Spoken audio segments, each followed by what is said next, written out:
Yeah, okay. Bring it in. Okay, does it zoom? Look, check out Sarah's freaky eye. Cut it out. Come on, show the camera your eye. It's for YouTube. Look, we were just sitting there an hour ago, chilling out, and one of Sarah's eyes turned a totally different color than the other. Come on, it's for YouTube. Sarah?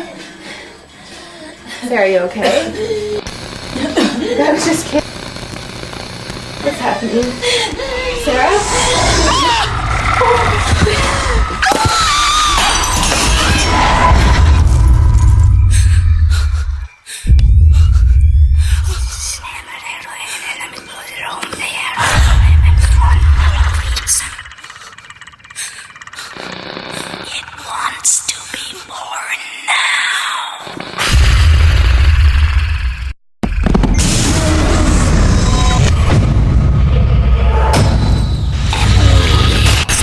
Wants to be born.